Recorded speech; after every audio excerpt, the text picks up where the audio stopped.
Hello and good evening, everyone. Today we are going to take a lecture on anatomy of the stomach and duodenum. And we are going to commence with the stomach. The stomach is an important organ and the most dilated portion of the digestive system. It is a large, muscular, and hollow organ, allowing for capacity to hold food. And the main functions of the stomach are it serves as a reservoir to store food so that at a time an individual can ingest reasonable amount of food. And it mixes food, it commences next stage of digestion and absorbs some few substances. Now, the stomach is comprised of four main regions, which are the cardia of the stomach, the fundus, the body, and pylorus.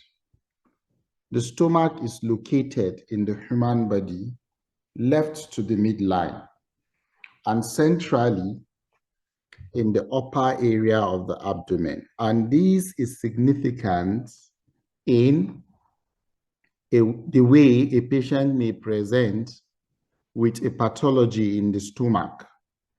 The anatomical location of the stomach is in the epigastric region as well as to the left of the midline. So they may present with pain, which may be dull or burning in nature in the epigastric region that may radiate to other parts of the body.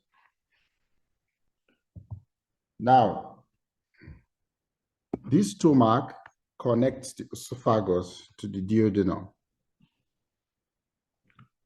And as we mentioned, it lies in the epigastric region, the left hypochondrium, and descends down to the umbilical region.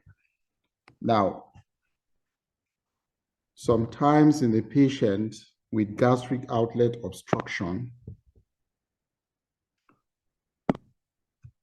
this stomach may extend beyond the umbilical region. And of course, it may extend to the suprapubic or the hypogastric region. In a patient with gastric outlet obstruction resulting from a benign cause, obstruction of the distal part of the stomach, usually at the pylorus or the proximal part of the duodenum. As the stomach progressively contracts to overcome that mechanical obstruction, it tends to hypertrophy and elongate and can extend into the hypogastric region. But however, the normal anatomical position, which correlates with most of the presentation a patient may have due to a pathology in the stomach, is in the epigastric, left hypochondrial, and umbilical region. This suprapubic region is also called the hypogastric region because it's a region that is below the level of the stomach. The part of the stomach, as we mentioned earlier, that the stomach is basically divided into four parts: the fundus of the stomach, the body of the stomach, okay, the cardia, and the pylorus. Conveniently, the stomach is divided by a line drawn from the angular notch okay, this line that divides the stomach, okay, conveniently into two parts, just for descriptive purpose, into the left cardiac part and the right pyloric part. The left cardiac part is this portion above this line that runs through the angular notch to the left that divides the cardiac part into the fundus, the cardia, as well as the body. Now, the fundal part of the stomach is a level above the cardia and it is filled with gas. When you do a plain abdominal x-ray, you will see the fundus representing a radiolucent area, a radiolucent shadow on your x-ray, which is a physiological air fluid level. As we mentioned, that there are three physiological air fluid levels, one of which is the fundal gas. That is in adults. In children, to be precise, infants and neonates, when you do an x-ray, they tend to have more than 3 up to 5 air fluid levels are physiologic. This is due to breastfeeding, and they tend to swallow air as they breastfeed. Now, at the end of the lecture, someone will tell us the other physiologic air fluid levels, one of which is the fundal gas. The second part is the cardia, and we will talk about the orifice in the cardia. Okay, that is the distal esophageal orifice at the cardia. We mentioned that is a physiologic orifice. Then the body. The right pyloric part, it's made up of the pyloric antrum, which is 3 inches long, and the pyloric canal, 1 inch long.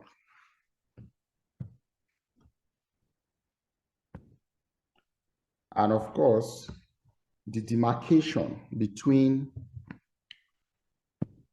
the pylorus of the stomach from the duodenum is marked by the prepyloric vein of Mayo, which we will see shortly. Okay, now the shape of the stomach. An empty stomach is J-shaped, and the stomach has 2 parts conveniently for descriptive purpose, but we mentioned these two have 4 parts. It has 2 orifices or ends, the cardiac and the pyloric orifices, 2 borders or curvatures, lesser and greater curvature, 2 surfaces, anterior and the posterior surface. We've described the parts. The orifices of the stomach are the pyloric orifice and the cardiac orifice. Now, the pyloric orifice lies in the transpyloric plane at the level of L1, and it's ½ inch to the right of the median plane.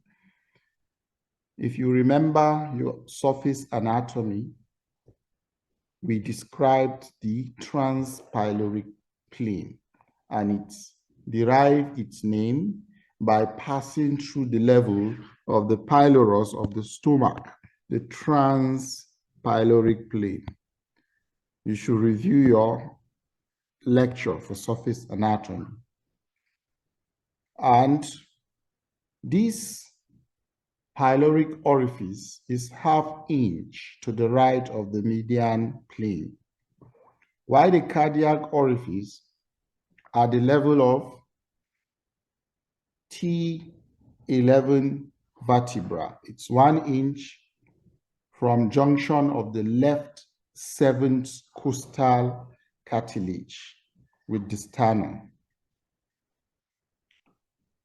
Now, as we mentioned that this cardiac orifice is physiologic and it is formed by the folds of the inner mucosa, while the pyloric orifice is a true sphincter. It has a true sphincter that is from the muscle wall of the stomach. Now, the surgical considerations of these orifices, the pyloric orifice, it is guarded by a well-developed anatomical sphincter, which is thickened circular muscle coat, while the cardiac orifice is guarded by a physiological sphincter, which is just folds of mucosa. Now, the position for the pyloric orifice. Its position is indicated by the pre-pyloric vein of Mayer, okay? Now, that is the demarcation between the stomach and the duodenum. You have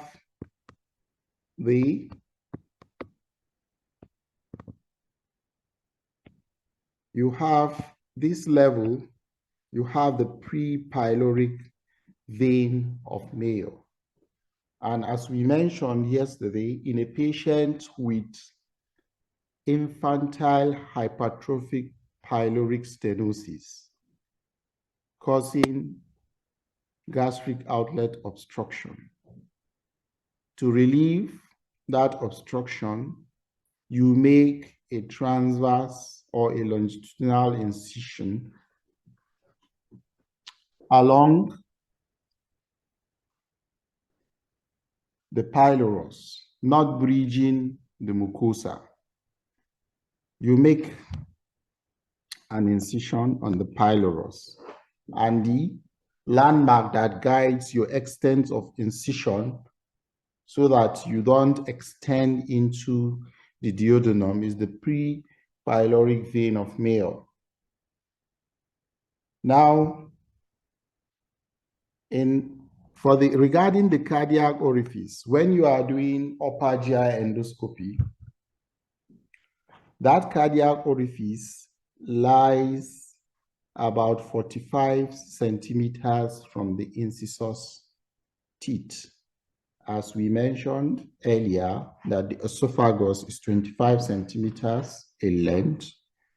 And if you measure the distance of the lower esophageal sphincter from the incisors teeth, it ranges from between 43 to 45 centimeters in length.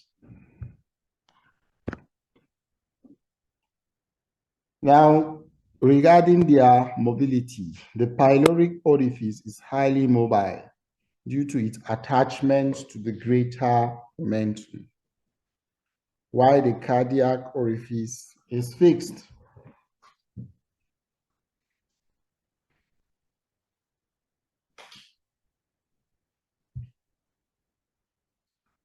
Okay, these are some surgical considerations regarding these sphincters.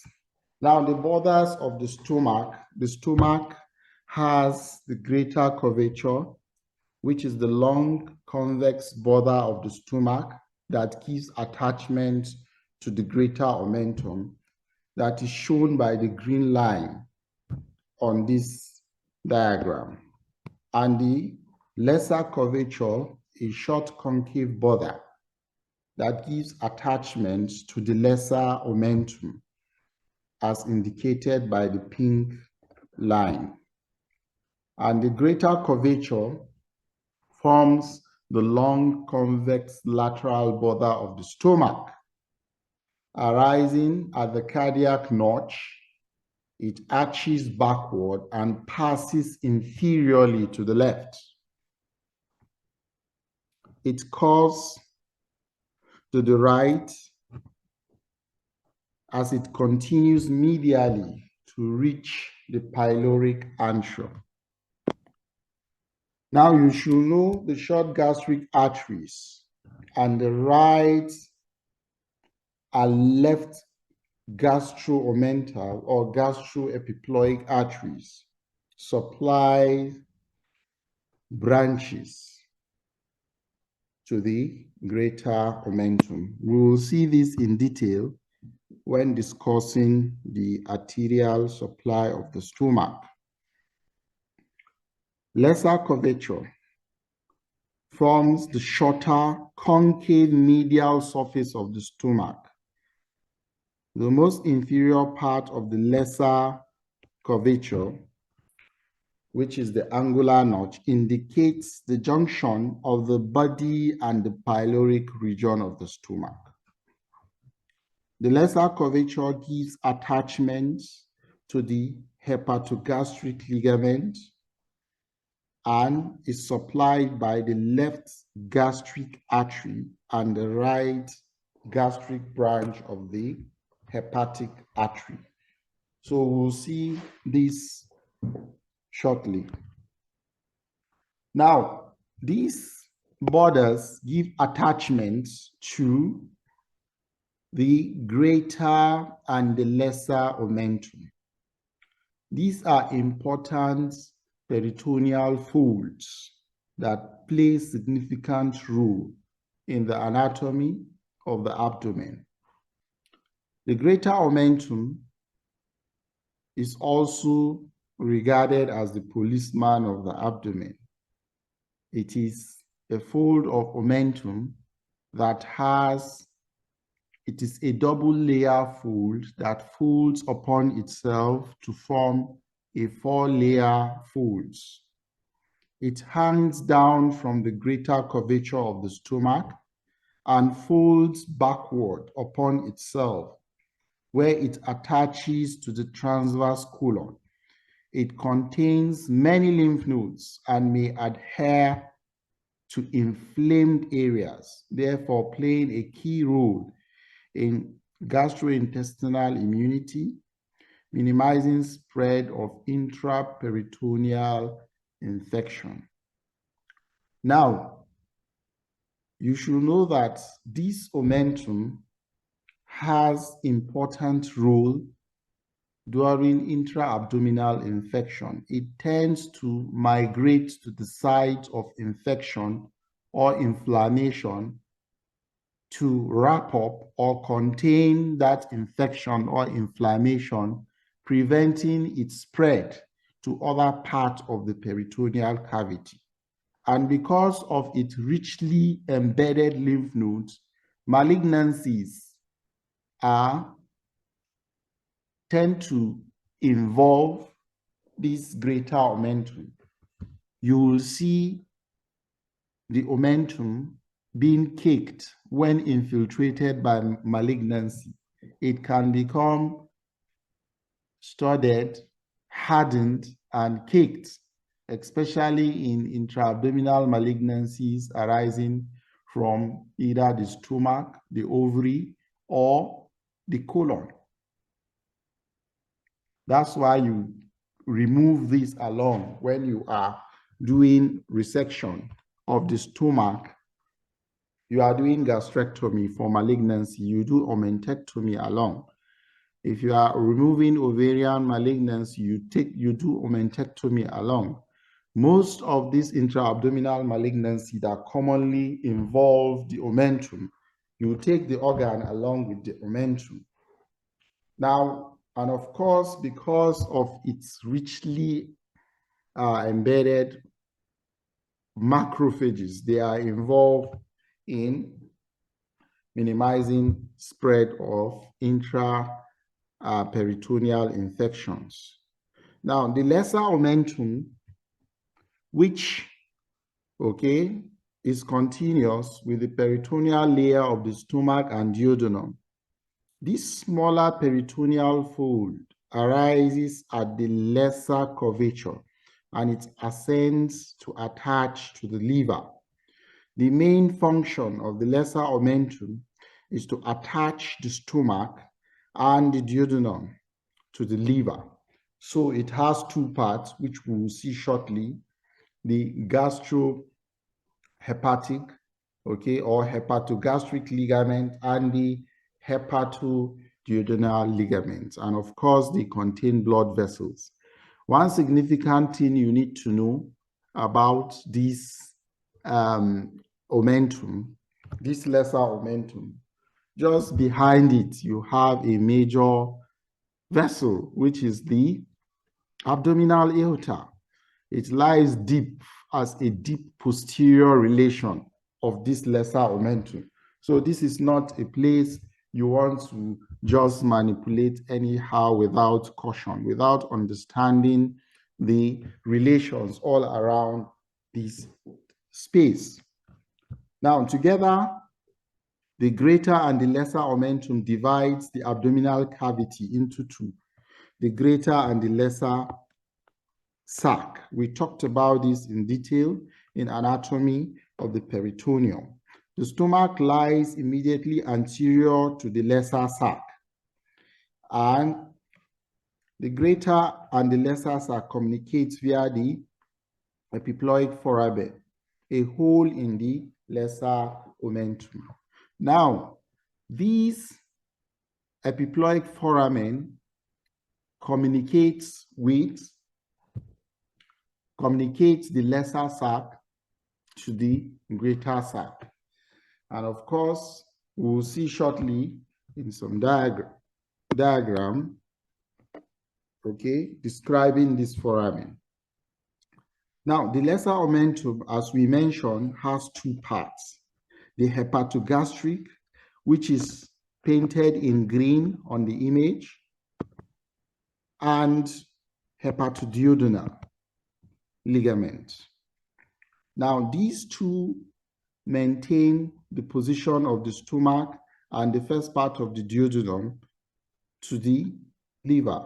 It is a double layer fold of peritoneum which extend from the liver to the stomach and the first inch of the duodenum. Now, just beneath this, you have the epiploic foramen. And if you remember, we said at the free edge of the lesser sac, you have three structures, okay, which are what?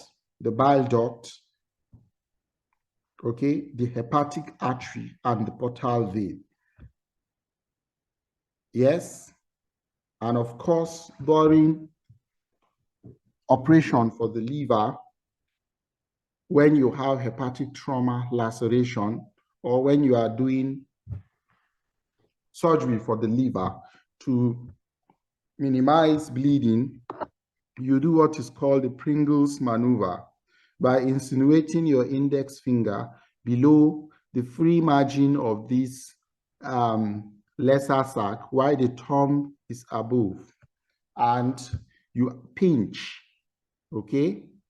You compress the index finger and the thumb in with this free margin in between. These will cut off the blood supplying the liver via the hepatic artery to the portal vein, and it will minimize the bleeding. It will cut off up to about 85 to 90% of the bleeding. Why not 100%? Because the right and the left lobes of the liver drains via the hepatic vein to the inferior vena cava. And of course, if there is laceration, you cut off the supply of the hepatic artery and the portal vein. There will be some backflow from the inferior vena cava, so you still have some bleeding. But however, the Pringles maneuver is done to reduce bleeding during repair of laceration. We'll talk more on that when discussing anatomy of the liver. Now, what are the attachments of this lesser omentum? Superiorly, it attaches to the fissure of the ligamentum venosum and margin of the porta hepatis. Inferiorly, it attached to the lesser curvature of the stomach and the first inch of duodenum. Now on the right side, the free margin of the lesser omentum, behind which the epiploid foramen is present, through which you can enter the lesser sac.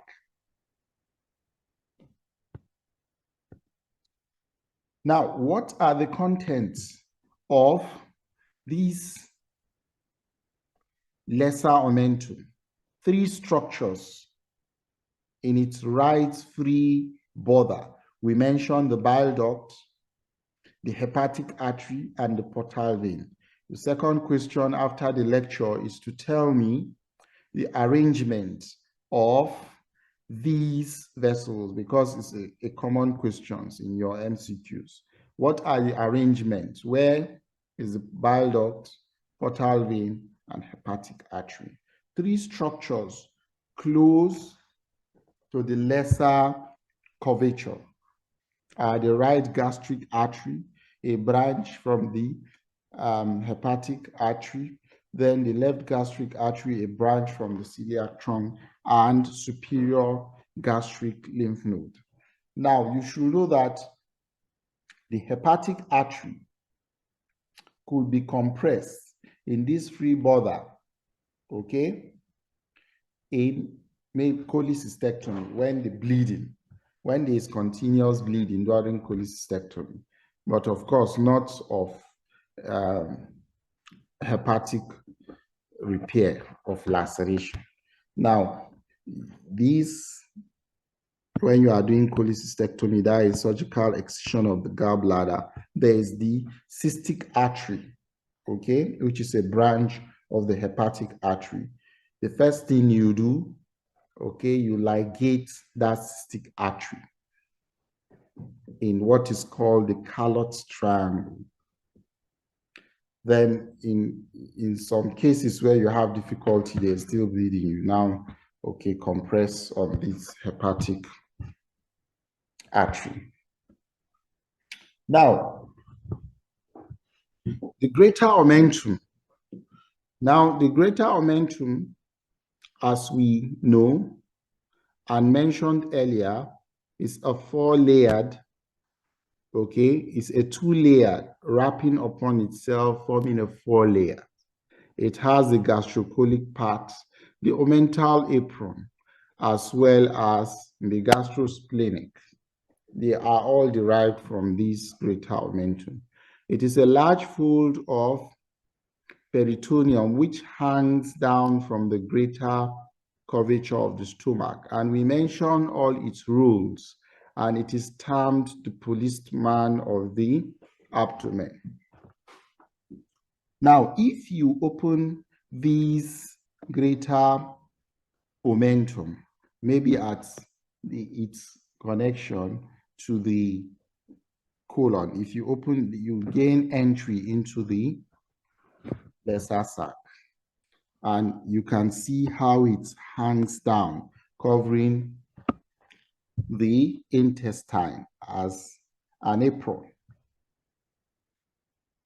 And of course, we mentioned that if you are doing a procedure, maybe an exploratory laparotomy, patients that you manipulate their intestine and other intra-abdominal viscera, they have high tendency of post-operative adhesive intestinal obstruction. And this adhesion is usually between the intestine and the inner part of your abdominal incision. Now, during laparotomy, one method of preventing post-operative adhesions is to draw down the omentum to lay between the intestine and that anterior abdominal wall incision. So it will prevent adhesions. There are other ways you can prevent post-operative adhesions.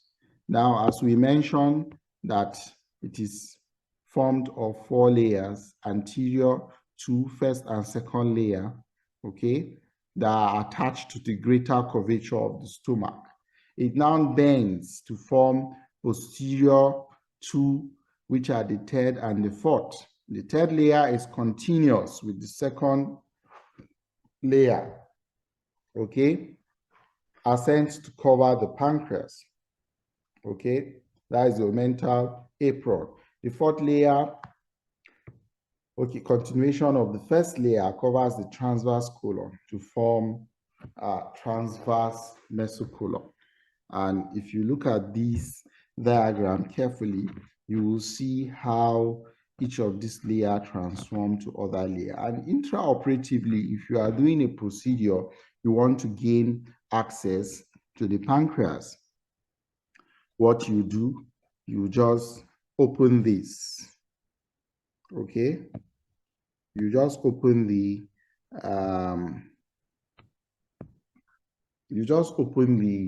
omentum, okay, the lesser sac, and you just gain access to the pancreas, especially when you want to examine for pancreatic head tumors or other tumors of the pancreas. You have to open the lesser sac, reflect the stomach above, superiorly, and you see the pancreas there. You now examine carefully. Now, all these are very important. Understanding the anatomy of all these is very important for you to do a successful surgical operation without having any complications. Usually, operations doing laparotomies without good knowledge of anatomy, you tend to have higher complication rates than a surgeon who have a very good knowledge on the anatomy of the abdominal and peritoneal cavity. Now, what are the contents of these greater omentum? 3 structures close to the greater curvature, the right and the left gastroepiploic arteries. We'll talk about these in details, and the inferior gastric lymph nodes. What are the functions of the greater omentum? It stores fat. It protects against infection by its macrophages. It moves towards sites of infection, so it limits spreads of infection. It is termed the policeman of the abdomen. What are the relations, okay, of these surfaces of the stomach? The surfaces we have the anterior surface and the posterior surface of the stomach. The anterior surface is related to the anterior abdominal wall from above inward, left costal margin, left lobe of the liver and the diaphragm. Now, sometimes in a patient with antral tumor, you might palpate a mass in the epigastric region here. Now, this mass could either be the tumor in the antrum, or it could be from the left lobe of the liver. It is important you know the relations. The posterior relations are termed the stomach bed.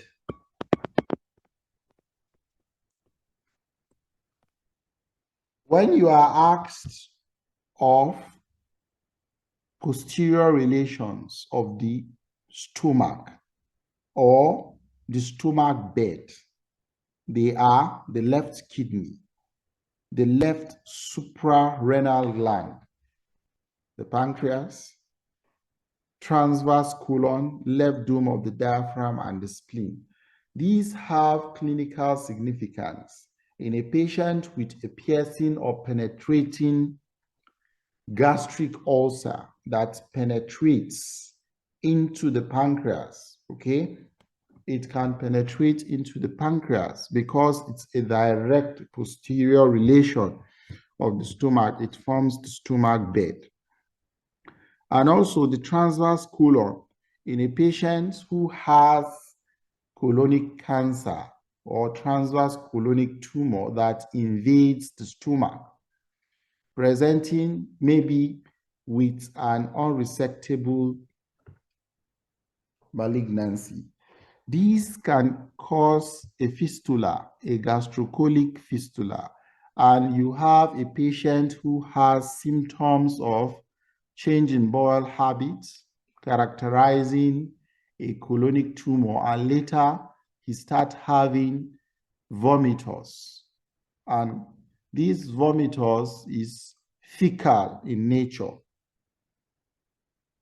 It should draw your attention of the possibility of patient developing a gastrocolic fistula. Now, what are the muscular walls?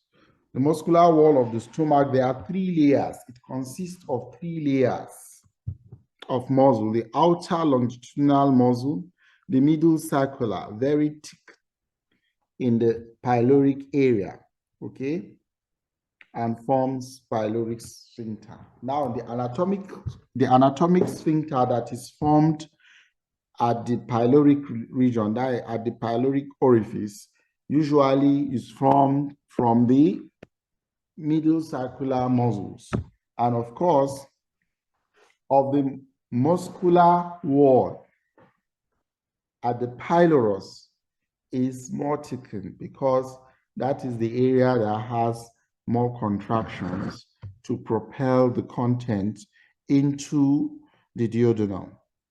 And you have an incomplete inner oblique muscle.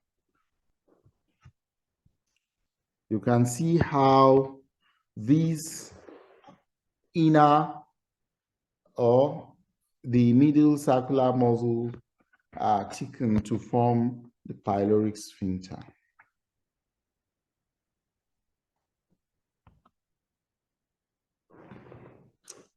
Now, the mucous membrane of the stomach. Its mucous membrane is folded and it is made of what is called rugae. When you are doing an upper GI endoscopy, passing your scope from the esophagus into the stomach, these rugae give you an idea that you are in the stomach. After passing the cardiac orifice, you now see these classic folds of the stomach that are called the rugae.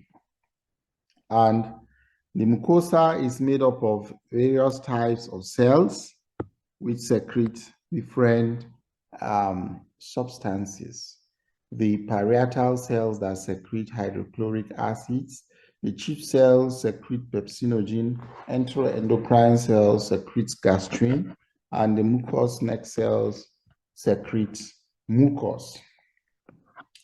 Now, before discussing the blood supply of the stomach, which is one of the most important aspects of the anatomy of the stomach, and it features a lot in your exams, you need to understand the anatomy of the celiac trunk, because the stomach is the only organ that is supplied by all the branches of the celiac trunk.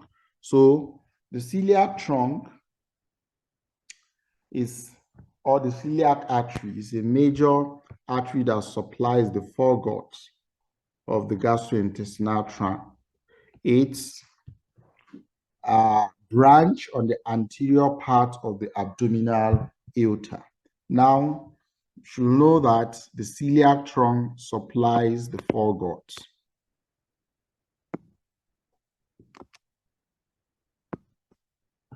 okay? The superior mesenteric artery supplies the midgut, and the inferior mesenteric artery supplies the hindgut. So our third question after the lecture will be, what is the extent of the foregut, the extent of the midgut, and what is the extent of the hindgut and their clinical significance. Now, the celiac artery arises from the abdominal aorta at the level of the 12th thoracic vertebrae. It gives off three major branches called the left gastric artery, the common hepatic artery, and the splenic artery. Our fourth question after the lecture will be, what is the largest branch of the celiac trunk? So hope you are taking note of all these questions. These are questions that featured in your previous exams. Now, these are the branches. Now, the left gastric artery. Now, if you look at the diagram, this is the celiac trunk, a branch.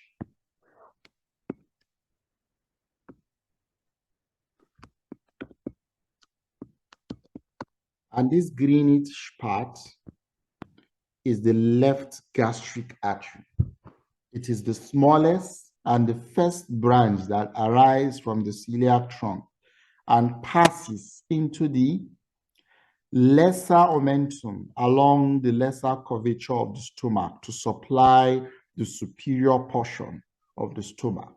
So take note, one of the branches that supply the stomach, the left gastric artery, arising from the celiac trunk and supplying, okay, the lesser curvature, the superior portion of the stomach.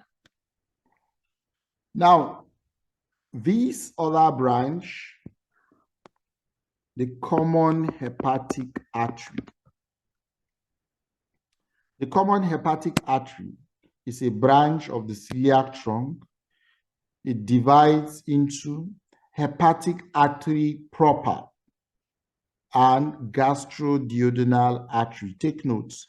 We'll see how this gastroduodenal artery supplies the stomach and the duodenum. Of the hepatic artery, this is of interest as regards the blood supply to the stomach and the duodenum. Now, the hepatic artery proper, of course, you know that supplies the liver. At the porta hepatis, the hepatic artery proper divides into the right and the left hepatic arteries and enter the liver. These vessels then divide further into the lobar arteries. So we've seen two branches from the celiac trunk, one directly from the celiac trunk, then the other one, gastroduodenal artery, derived from a branch of the celiac trunk, that is a hepatic artery, supplying the stomach. Then the third branch of the celiac artery, the splenic. This is a tortuous branch that runs towards the hilum of the spleen. On the way, it has number of arteries that supply the neck, body, and the tail of the pancreas. It also gives off the left gastroepiploic artery that supplies the greater curvature of the stomach, and anastomose with the right gastroepiploic artery. We will discuss this in detail. You should know that arteries arising from the splenic arteries that supplies the stomach include: one, the gastroepiploic artery. That is the left gastroepiploic artery that is supplying, that runs along the greater curvature, as well as the short gastric arteries that are arising from the splenic arteries supplying the fundus of the stomach. The splenic artery gives off short gastric arteries before it reaches the hilum of the spleen. It runs within the gastrosplenic ligament in order to supply the fundus of the stomach, as well as the superior part of the greater curvature of the stomach. It anastomoses with the left gastric artery. Now, during splenectomy, when you are ligating the gastrosplenic ligaments, you ligate it far away from the fundus of the stomach. This gastrosplenic ligament contains the short gastric artery. When you ligate it close to the fundus of the stomach, you are risking a fundal ischemia. Now, let us describe the anastomosis and the blood supply of the stomach in detail. Okay? Now, this is the stomach.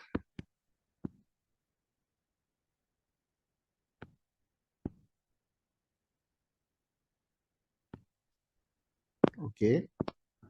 And this is the celiac trunk. We said the celiac trunk has a left gastric artery that supplies the lesser curvature of the stomach. It has the tortuous splenic artery that is going to the hilum of the spleen. Okay, we've mentioned two branches. Then it has the common hepatic artery. Okay, don't forget, this is the splenic artery. This is the left gastric artery, and this is the common hepatic artery. Now, this common hepatic artery divides into two. You have the common hepatic, the hepatic artery proper, and the gastroduodenal artery.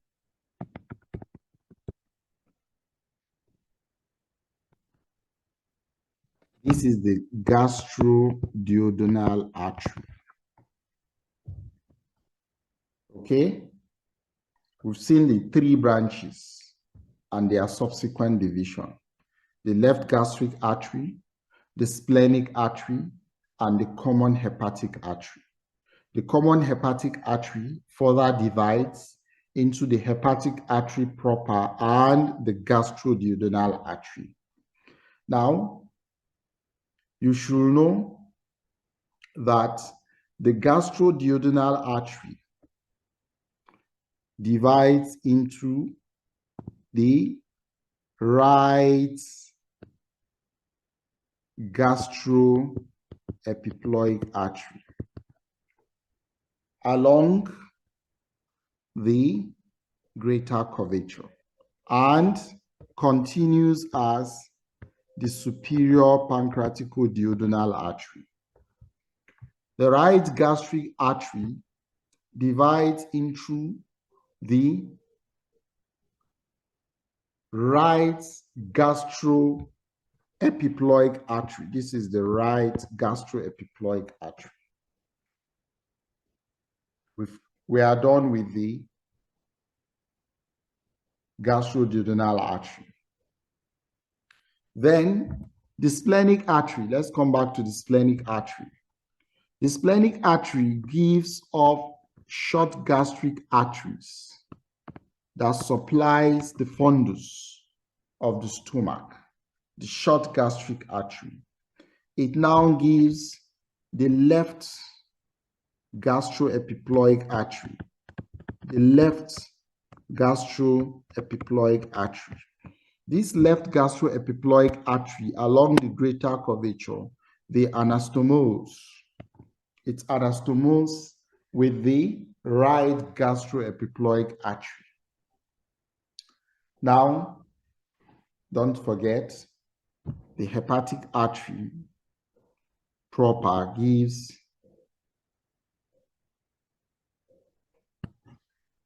the right gastric artery, or the hepatic artery, the common hepatic artery, divides to give the right gastric artery and the gastroduodenal artery.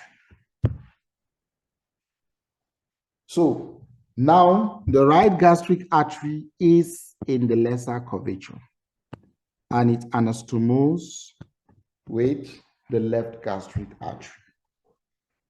So all in all, you should know the branches that directly supplies the stomach are short gastric artery, left gastroepiploic artery, right gastroepiploic artery, right gastric artery from the hepatic artery, and left gastric artery.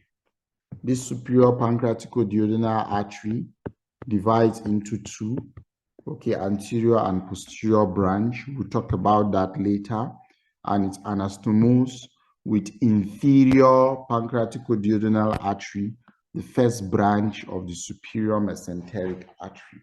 So all these describes the anastomosis of the stomach. Now, the stomach is the only organ to receive arterial supply from the three branches of the celiac trunk, which are the left gastric, splenic, and the common hepatic artery. This is achieved through a system of anastomosis along the greater, okay, gastroepiploic arteries, that is the right and left, and the lesser curvature, the gastric arteries, the right and left. Then remember the short gastric arteries supplying the fundus of the stomach. Okay. So we'll now talk about, okay, we've talked about this. Let's clear this for better.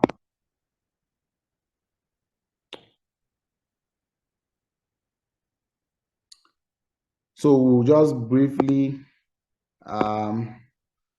see the notes on the blood supply of the stomach. I believe all this is already clear. It is supplied by branches of the celiac trunk, okay, a branch of the aorta. On the lesser curvature, we have the left gastric artery from the celiac. It supplies the upper part of the stomach. Then the right gastric artery from the hepatic artery, it supplies the lower part of the stomach. Then on the greater curvature, the left gastroepiploic artery from the splenic artery, it supplies the upper part. And of course, okay, the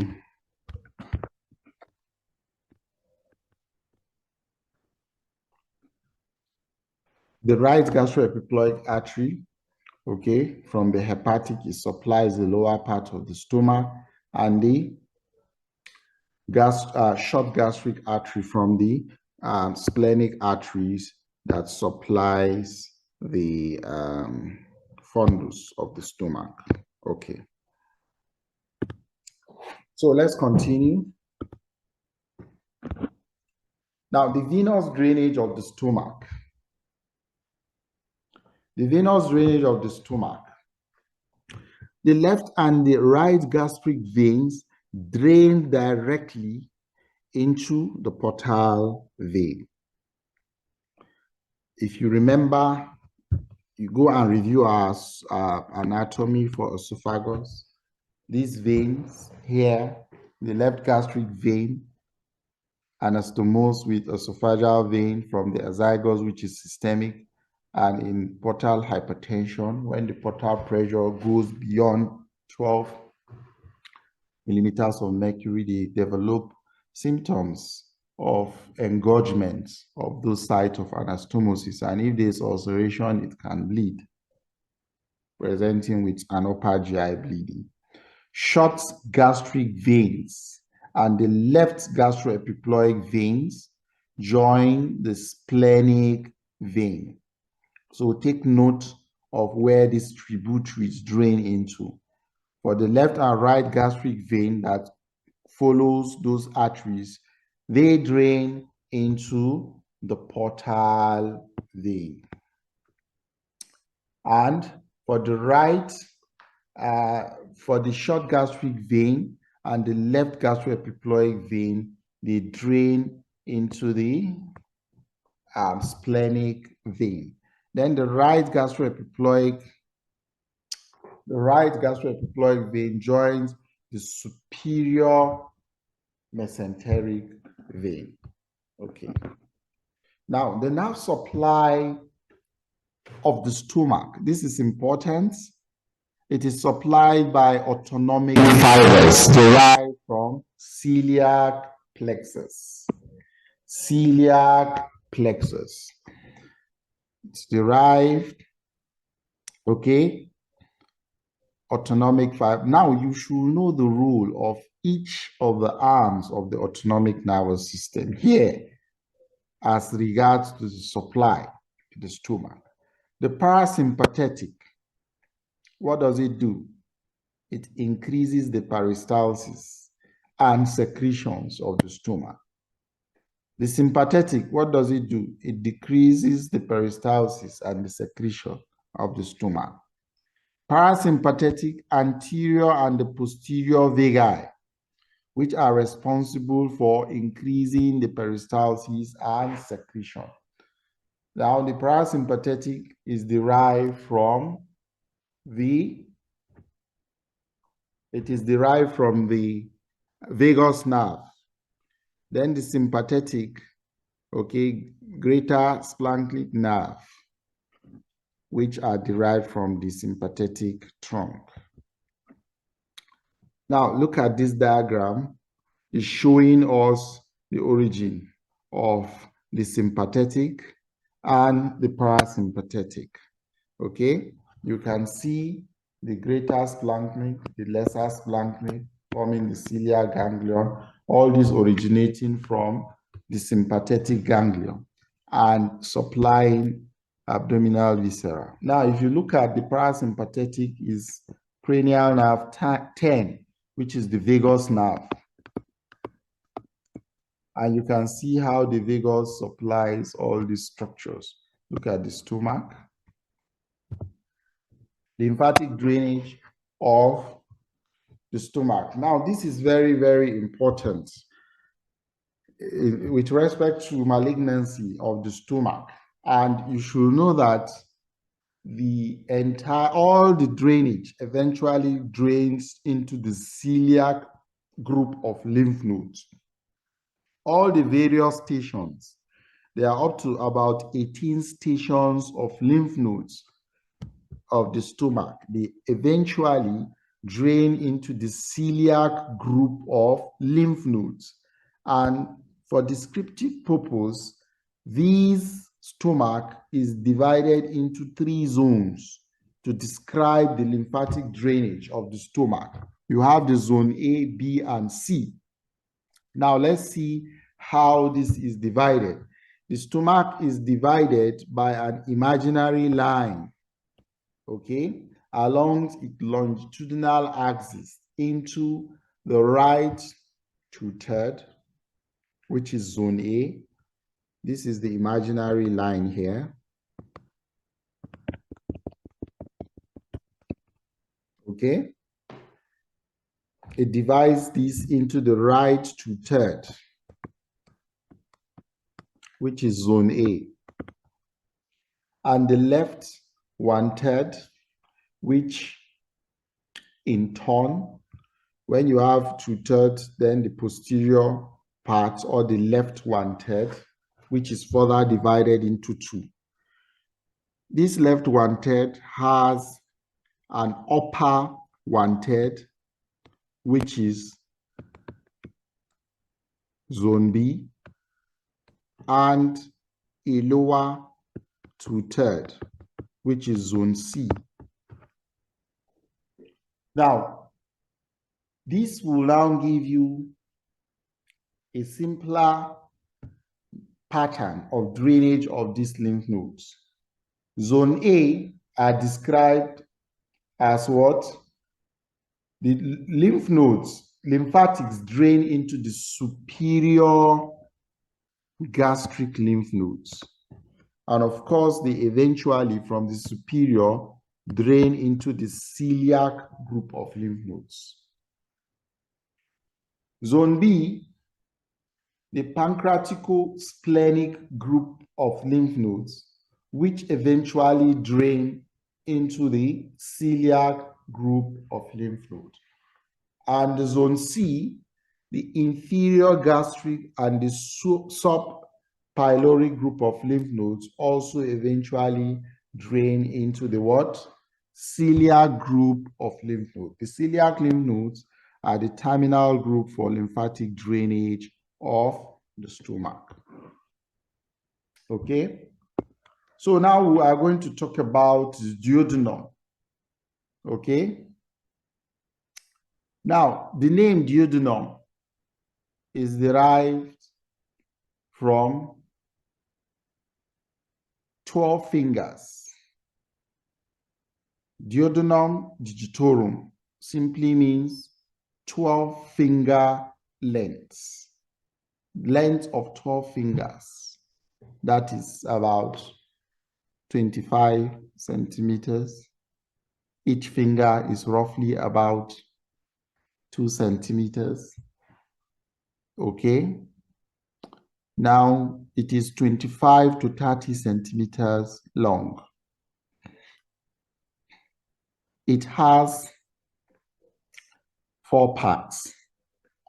It has the first part, which is the shortest, widest, and the most fixed part of the small intestine.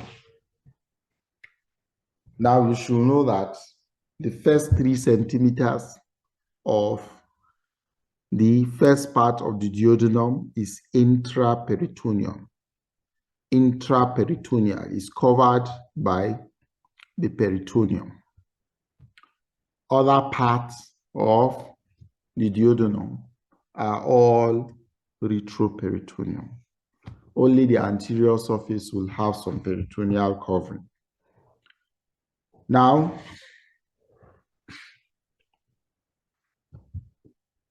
it represents a C-shaped curve around the head of the pancreas. Okay, it is a retroperitoneal structure fixed except the first parts.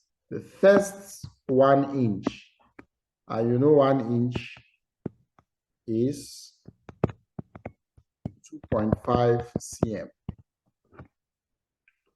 to roughly 3 cm. And this is the mobile part. It is called the duodenal cap, the duodenal bulb. The duodenal cap is the mobile portion. It is divided, as we mentioned, into 4 parts. The superior part, okay? This superior part, if you regard the C shape, then this first part is described as the superior part. The second part is the descending part. Then the third part is the horizontal part. And the fourth part is the ascending part. So this describes the 4 parts of the duodenum. Now let's take each part. The first part is 2 inches It passes upward and backward and to the right at the level of L1. Take note. These relations are very important. Relations of the first part of the duodenum. What are the anterior relations? This pink represents the first part. What are the anterior relations? Anteriorly, the liver and gallbladder. Posteriorly, the portal vein, bile duct, and gastroduodenal artery. Now, you should know, it is very important you know, the commonest site for duodenal ulcers is the first part of the duodenum. The commonest site for duodenal ulcers is the first part of the duodenum. Now, there are three forms of ulcers you may see in the first part of the duodenum. One, you could have anterior ulcers, posterior ulcers, and kissing ulcers. Anterior ulcers, anterior duodenal ulcers are ulcers that perforate. Posterior duodenal ulcers are ulcers that bleeds, and it could penetrate into the gastroduodenal artery, which is a posterior relation. If you remember, when we are describing the anastomosis, remember the branch of the hepatic artery that gives the right gastric artery and the gastroduodenal artery. The gastroduodenal artery passes behind the first part of the duodenum to give the right gastroepiploic artery and continues as the superior pancreaticoduodenal artery. An ulcer here can penetrate and involve the gastroduodenal artery, where a patient will present with torrential bleeding. And of course, if you can't control this bleeding via endoscopic means, you have to open the duodenum and do a suture ligation of the gastroduodenal artery. So that is the posterior relation of the first part of the duodenum. And you should know, posterior to this first part, you have the portal vein. Now, freeing, mobilization of the duodenum is called cocarization.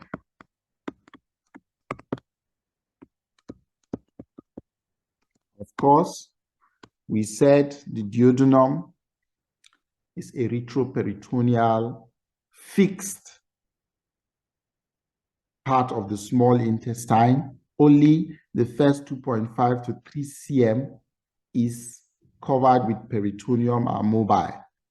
Now, there are some certain procedures you need to mobilize the duodenum, and that process is called cocarization of the duodenum. And in so doing, you should be wary and be careful of all these structures that forms the relation, posterior relations of the duodenum.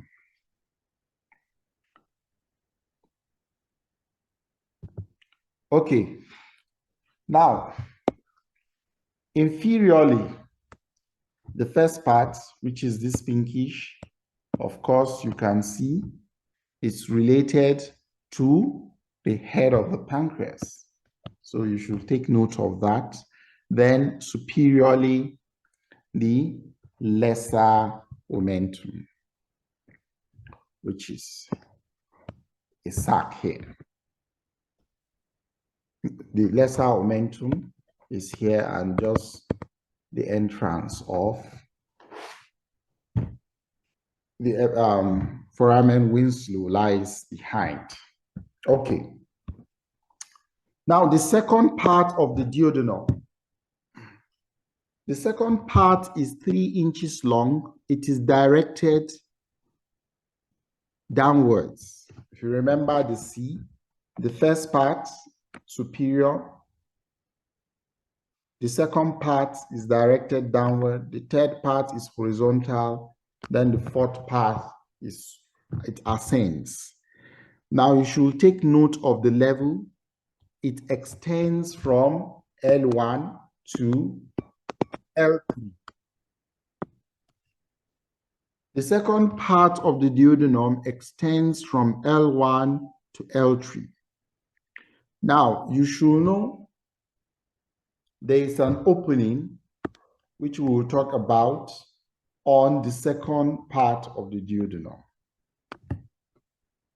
The ampulla of Vata opens in the posterior medial aspect of the second part of the duodenum. Now, what are the relations of the second part of the duodenum?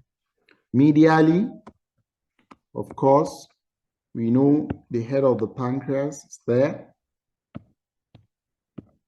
This denotes the second part, and laterally, the lateral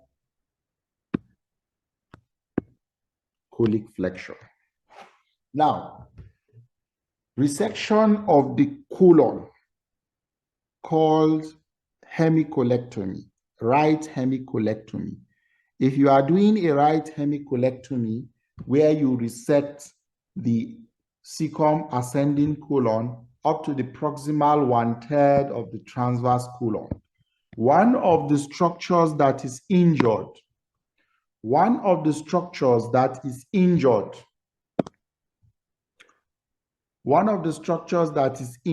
include the duodenum, the second part of the duodenum, okay, and the right gonadal vessels. Second part of the duodenum, when doing a right hemicolectomy, the second part of the duodenum can be injured. So you take note of that because this forms a lateral relation. Okay. Now, posteriorly, the second part is related to the right kidney. This is the position of the second part. It's related to the right kidney, the renal vessels, the inferior vena cava, and the right psoas muscle. So anytime you are dealing with the duodenum, remember these vital structures, which injury to these structures could be devastating. Anteriorly is related to the liver and the transverse colon. Okay?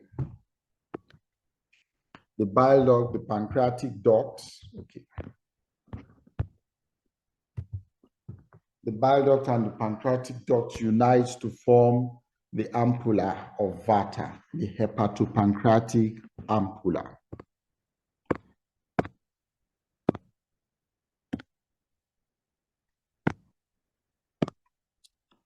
Okay, so now it opens on summit of the major duodenal papilla, 8 to 10 centimeters distal to the pylorus. It is the site of the junction of the foregut and the midgut. So you should take note of this.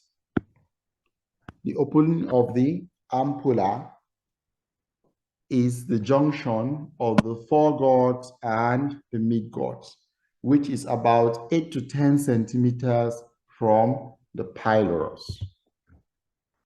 Now, you should know that just 2 centimeters beneath this initial opening, you have an accessory pancreatic duct opens to the minor duodenal papilla, 2 centimeters above the major one.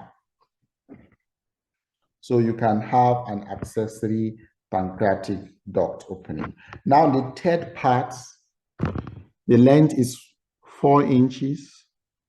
The direction runs horizontally, as we mentioned, and the level is L3.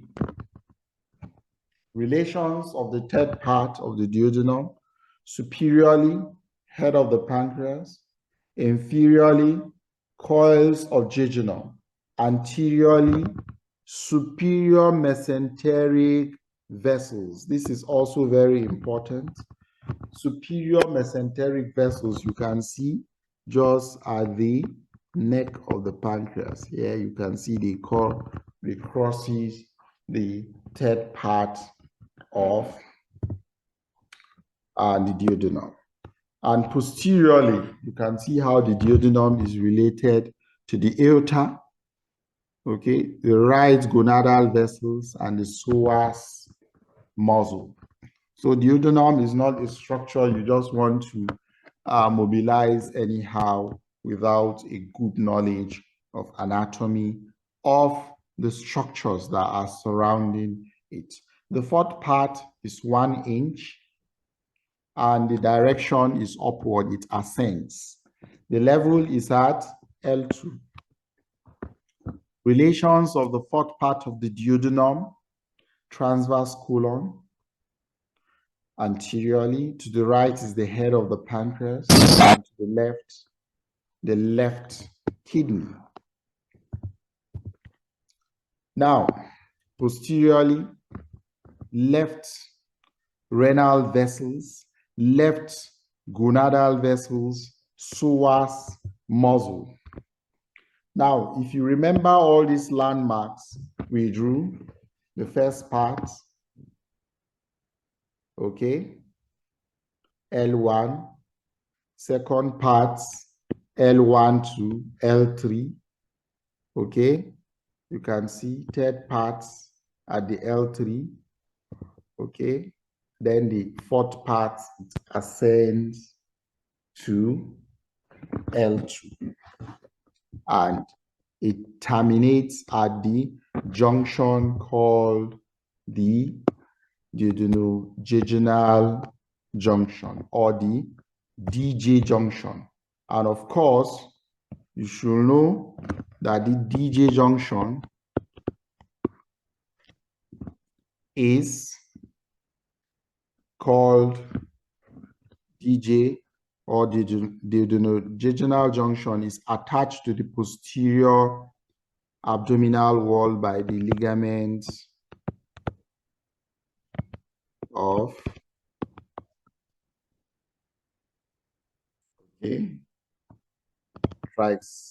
trachea. It will tell us the clinical significance of these ligaments of trachea. That is the 5th question. During our question and answer session, we'll answer all those questions we've been raising from the beginning of the lecture. Okay, and you should know this is just at the lateral border of L2. You should know that it's also an important question you may encounter. Now, the blood supply of the duodenum, if you remember, we talked about the superior pancreatico-duodenal artery, which is the terminal branch of the gastroduodenal artery coming from the celiac trunk. As the gastroduodenal artery divides into the right gastroepiploic artery, it continues as superior pancreatico-duodenal artery. Okay. Then the inferior pancreatico-duodenal artery, okay, is coming from the superior mesenteric artery. This superior pancreatico and inferior pancreatico-duodenal artery divides into anterior and posterior branches, which both anastomose with each other. Note, the first part is also supplied by the right gastric and the right gastroepiploic arteries. The nerve supply to the duodenum, just as the stomach, by autonomic fibers from the celiac ganglion and the superior mesenteric plexus, the celiac plexus and the superior mesenteric plexus. Okay, these are sympathetic plexus. Then the lymphatic drainage. The pyloric lymph nodes between the pancreatic head and the duodenal and the duodenum, okay, and as well as the superior mesenteric group of lymph nodes, they drain the duodenum.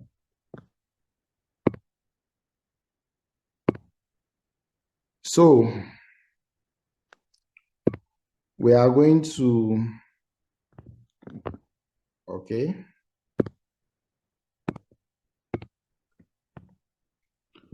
see some of the applied anatomy, even though most of them we discuss along the length of the lectures, but you should know we've talked about gastric ulcers in detail in one of our lectures, and we also talked about pains based on the anatomical location. Gastric ulcers, the mucous membrane of the body and the fundus of the stomach produce acid and pepsin.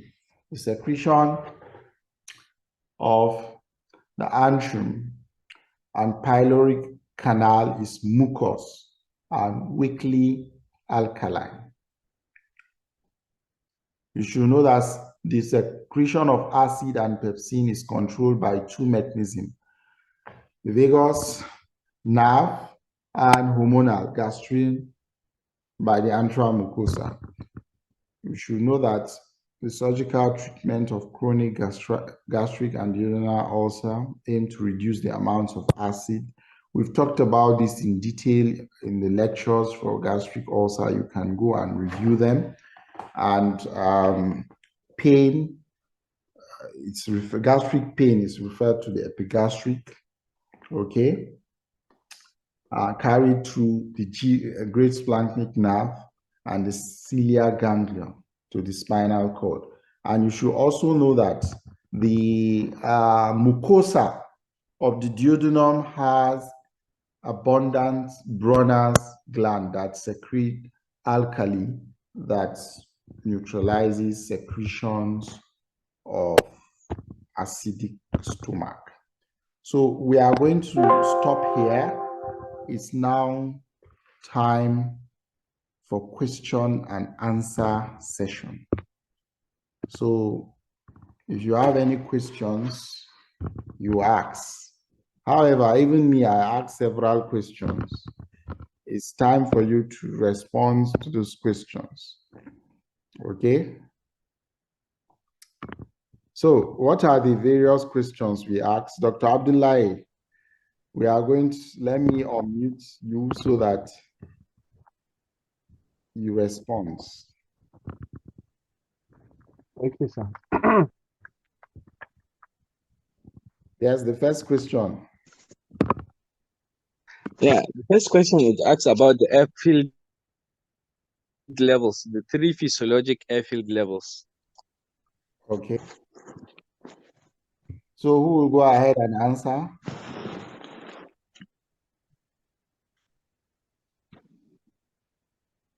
Yes, Dr. Abdullahi.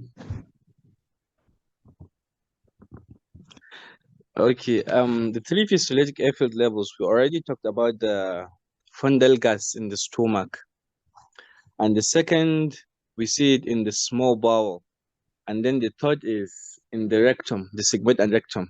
They usually contain gas within them. So these are the 3 physiologic airfield levels that can be seen on abdominal X-ray. The 3 physiologic airflow levels are: 1, fundal gas; 2, yes, first part of the duodenum, that interstitial part that is mobile. Okay. Okay. And thirdly is at the cecum. Those are the ones you see on plain X-ray. So you say a patient have multiple air fluid levels when the air fluid levels are more than 3. it becomes pathologic. Okay. And this is usually seen in intestinal obstruction. Yes. Yes, what is the next question? Okay. Next question talks about the structures that are in the free margin of the hepatoduodenal ligament. The three structures: the hepatic artery, the portal vein, and the bile duct, common bile duct. What is the arrangement? Yes, who is telling us? Who is answering this? Who is the next person? We have Dr. Mariam.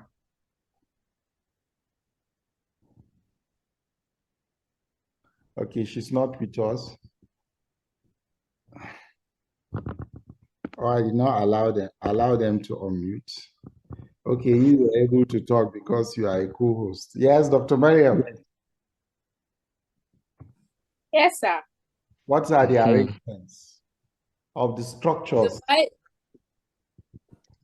bile duct is more anterior. It's bile duct, hepatic artery, and then the portal vein is behind. What are the arrangements? So you mean from medial to lateral, or I don't get the question.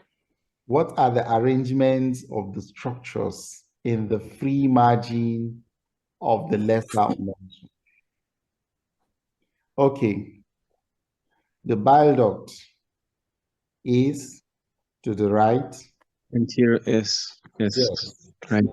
And hepatic artery is to the left. And Yes. you have the portal vein. Posteriorly.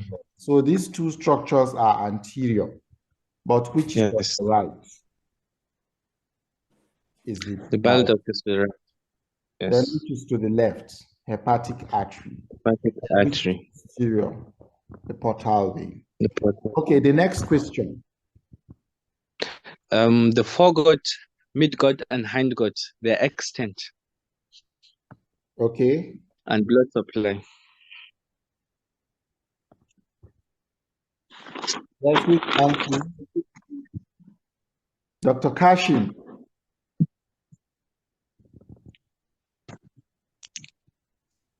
Hello, sir. Yes, we can hear you. Hope you got the question. Yes, I got the question. So, what are the extents? For the foregut supplied by the celiac trunk, then it extends from the mouth to the ampulla ovata or the ligament of teres. Then Yes. You said from where to where? from the mouth to the ligament of teres or ampulla ovata.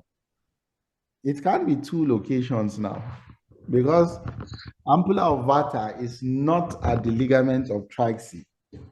Yes, sir. So ampulla ovata. Okay. So it extends up to the ampulla of Vata. That is the extent of the foregut. Yes, continue. Then the midgut is from the ampulla ovata to the distal to third of the transverse colon. Yes. Distal or proximal? Sorry, proximal. Proximal to third of the transverse colon. And it's supplied by what? By the superior mesenteric artery. Correct. Yes. What of the hindgut? And the hindgut is from the proximal to third of the transverse colon to the rectum. Distal 1/3 of the transverse colon. To Yes. where? To the rectum. To the anal canal. Okay, yes, anal canal, sorry, anal canal. Okay. Then supplied by the inferior mesenteric artery. Okay. What is the next question? Which is the biggest branch of the celiac trunk? Yes, who is answering it? Mutiu Abiodun. What is the biggest branch of the celiac trunk? You can unmute yourself and answer. Are you with us? Yes, I'm with you, sir. Can you hear me? Yes, we can Yes. hear you. What is the largest branch of the celiac trunk?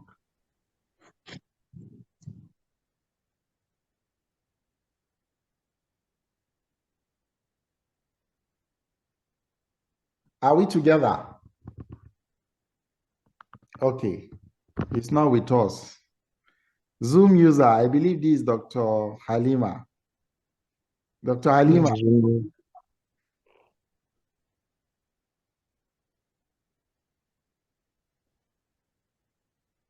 Dr. Halima, who is this Zoom user?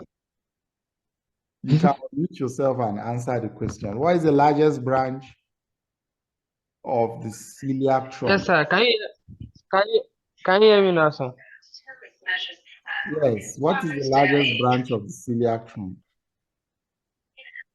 The splenic artery, sir. The splenic artery, yes, take note of that. The splenic artery is the largest branch of the celiac. Okay. Yes, what is the next question? Dr. Abdullahi.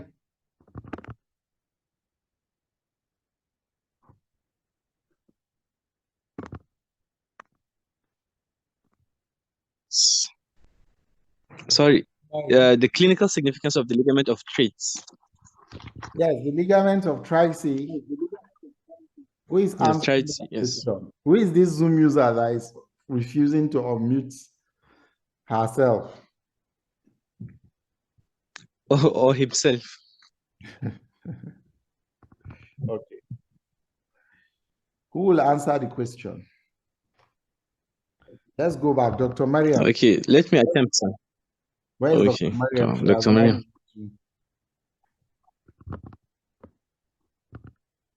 No, sir, I've not gone anywhere.